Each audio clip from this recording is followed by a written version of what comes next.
I've got my phone and a machine when I'm not home. I can watch a movie from my DVD. I got my laptop Dell and its DSL.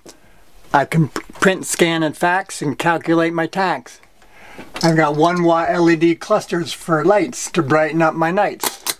And I've got music from my stereo, dude, so I can dance or chill according to my mood. To power all this technology, ain't I hogging carbon pumping electricity?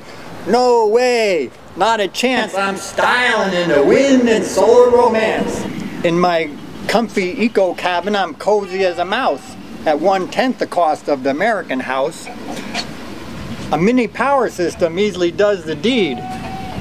For a $2,000 investment, you too can have a zero carbon assessment. Sure, I use about 1/2 hour of muscle per week. It grounds and connects me and helps maintain fitness peak. However, there is another aspect and factor which is key, and that is being creative and using our ingenuity. Designers never had to consider it in olden days, but there are infinite less material and energy consumptive ways to do all the essential things we need to thrive and give civilization a better chance to survive.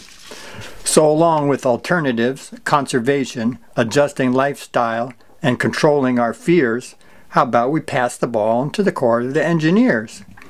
Here are examples of a few creative things we can do to adapt to the times and be part of the solution too. While most folks use electricity to pump pure water from aquifers facing depletion, mix it with their waste and return it to the earth choking on pollution, I go in a bucket commode and cover with sawdust.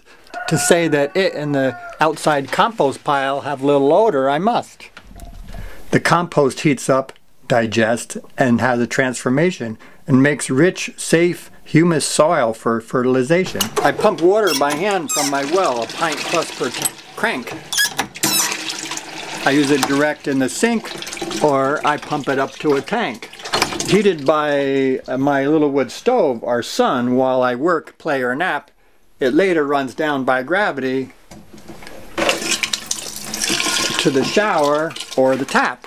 In the temperate zone 6 to 9 months of the year, why we manufacture coldness to me is not clear. My cool box has vents for outside cold air and draws subterranean coolness during the month's fair. Jugs of ice packed in sawdust during the winter deep also help what needs to keep. Which brings up another consideration. It's not all that hard to live with less refrigeration. It's April and from last year's garden, and if it seems like I'm bragging, please pardon, but I still have potatoes, carrots, beets, leeks, cabbage, and apples in the cellar root. I have sauerkraut, dry beans, dried canned veggies, cider, and fruit. I still have mint, squash, onions, and garlic. And I'm sorry if you're starting to drool, but I also have bottled hard cider for when I want to be more of a fool. The point here I hope to be making is there's another path we could be taking. The win-win bonus I hope you will see is a greater connection to yourself and your community. And if that is enough, allow me to make one more point, please. Perhaps the greatest opportunity for safe, secure, sustainable economies is full employment in regional manufacture of goods and services, food, production, care.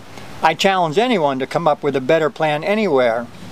This vast frontier may be the most important opportunity for humankind. Make no mistake, it may very well be the one that other civilizations that died didn't see or take.